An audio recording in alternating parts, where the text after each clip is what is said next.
Look, I've now made a couple of these kinds of videos and you guys seem to enjoy them. So I thought, why not give you a couple more? I've got a few more before the start of the season. And I thought, what better place to continue on than with the Golden State Warriors? Because there's a fair bit of uncertainty about this roster heading into next year. And if there was uncertainty already, then the two players that tested positive in Draymond Green and James Wiseman just added a little bit more uncertainty to the mix. So I'm here to try and provide some kind of insight into what I think a potential rotation, lineups, and all of that kind of stuff could look like for the Warriors heading into next year, and how they're going to try to navigate the loss of Klay Thompson and still find their way back into the playoffs. Now, quickly before I even go any further, if you could drop a like on the video and subscribe to the channel, that would be greatly appreciated. I make content like this daily, sometimes twice a day, and subscribing to the channel really helps, so that would be much appreciated. But anyways, let's get into it. At the point guard position, do I have to say anything? It's Stephen Curry. That's pretty much it. What else do I have to say? Basically, I'm hoping that Steph's going to get back to the point where he's the MVP player he was before, the best player in the league type of guy, and I think there's no reason to suggest he can't. He did have a wrist injury. People said it was just a minor injury that he sat out the whole year with. Look, the reality is, if they were competing, then he probably wouldn't have sat out the whole year. But at the same time, he was injured. But now he's had a lot of time to recover. He's put in work in the weight room. You know he's been working on that shot to get that percentage back over 40%, because 24%, even from 5 games, is just too low for Steph. So we know he's been in the weight room. We know he's been in the gym. And he's going to have no problems holding down that starting spot. I'm pretty confident in that guy doing a job for the Warriors. Coming off the bench, however, is a different story. I've got Brand Wanamaker. I think he's a solid player. I think he's a solid pickup.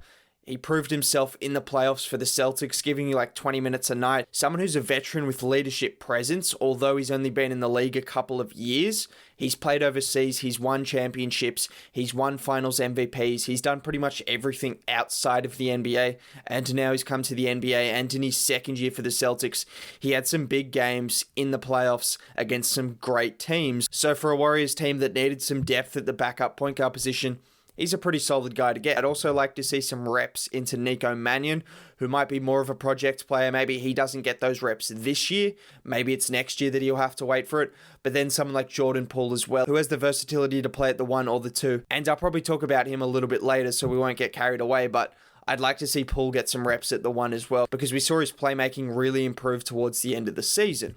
Now at the 2, it's got to be Andrew Wiggins. Look, I'm not saying Andrew Wiggins is going to have a breakout year, because everyone always seems to talk about him and just breakout years, when can we just appreciate that all throughout his NBA career, he's been a solid player. You now put him on a team where he's got someone like Steph that can hopefully improve his catch and shooting with the gravity Steph has, and just the tutelage of having the best shooter of all time, teaching him what to do with certain mechanics and everything.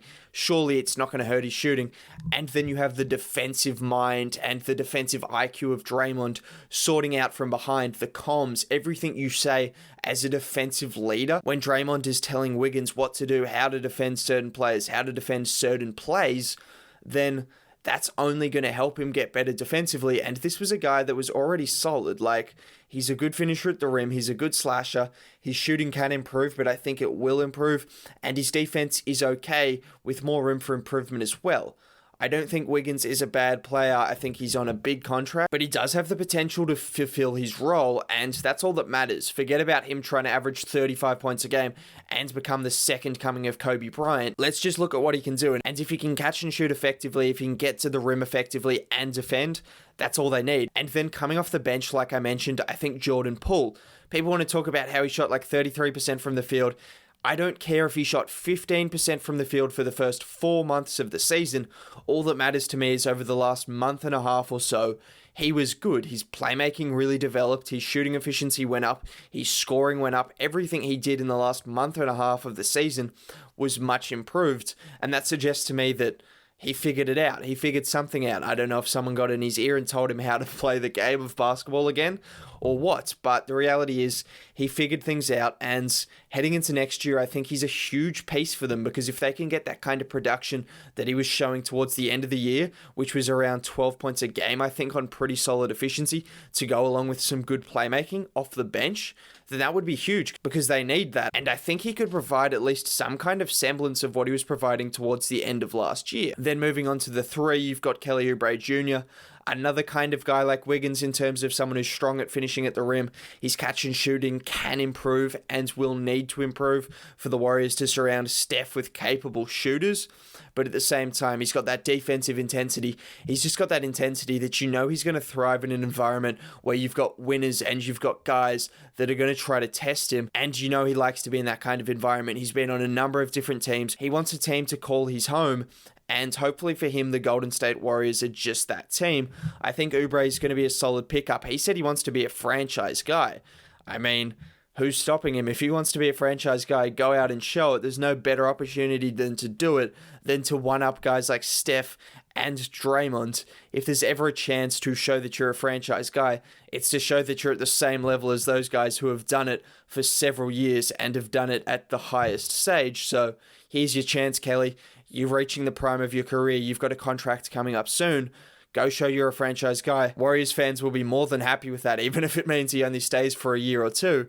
That's perfectly fine. Then coming off the bench, Kent Bazemore.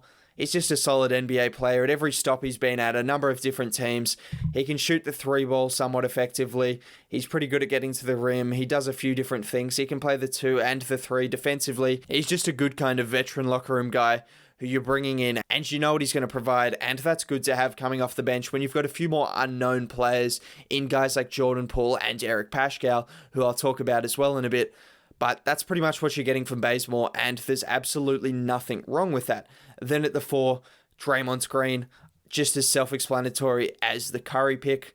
I mean, can Draymond get back to his all-star best? I hope he can, because I think the disrespect on his name has been... It's just been insane. Like, people talk about him as though he wasn't a huge part of the Warriors' success before and even after Kevin Durant joined.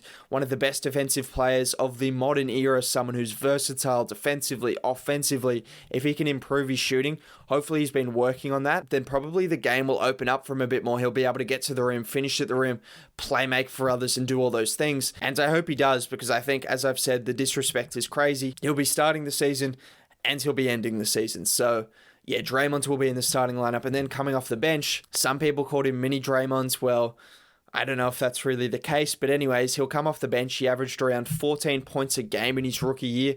And he's another key piece, probably the key piece of the bench unit. Because you look at someone who's 24, he came from Villanova, a school that's renowned for just getting good players. I can talk about it for days. You've got Jalen Brunson, Josh Hart, Mikal Bridges, Dante DiVincenzo, and Eric Paschall. The list goes on. And the reality is they just turn out to be good role players. And that's exactly what Paschall is. And that's exactly what the Warriors hope he can be off the bench. Someone who can provide you like double-digit scoring, can hit a few 3 balls, can give you energy. That's what he gives you. Energy. And we saw him explode in a couple of games, which if he can do the same this year as well, that would be huge for their hopes of having a successful bench unit. And then at the 5, well, it would be Wiseman, but at the same time, he's just had a virus. He hasn't had a ton of preseason to embed himself with the Warriors team, which is something people are overlooking with the rookies. Sure, they've had a lot of time to train, but they haven't had a lot of time to actually train with the players they're going to be playing with. There's a big difference, so maybe they start the season with one of Chris or Looney. Each of them provide different kind of aspects to the game, and each of them would be solid centers. I mean, we've seen Looney start playoff games and to provide a good impact, and we saw Chris make a huge leap towards the end of the season as well.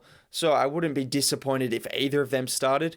Wiseman eventually will get the starting spot. I'm just talking about the first 10 games of the season or so. Maybe his health isn't up to the point where he can start from the get-go, because you know he doesn't have that same kind of experience as Draymond or Steph, who can fight back from little setbacks and just know what they need to do because they've been at the level for so long. Wiseman hasn't exactly been there, so maybe they feel that it's best if he takes a little time off and just embeds himself coming off the bench.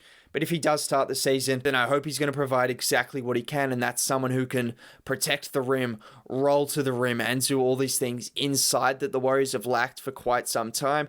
and then hopefully stretch the floor. Maybe not to the three-point line as soon as this year, but to the free throw line. That helps as well. That just creates a little bit more space in the lane for guys like Steph, Wiggins, and Oubre, who all like to get to the rim and to all do so effectively. So don't underrate just a little mid-range jump shot and the effect it could have on everyone around him. That's why I think Wiseman is definitely a key to this Warriors team, because if he provides what he's capable of doing, then this team's so much better and it changes their fortunes completely. However, I don't know if it's going to be immediately. I hope it is, but at the same time, there are those question marks given everything that's happened over the last couple of weeks in his regards and just in general. So I'm not exactly sure he's going to start from the day dot, but I hope he does, and I think he's going to do a good job when he does get into the starting lineup. Now, let me know what you think of the Warriors starting lineup. Do you agree with what I've said?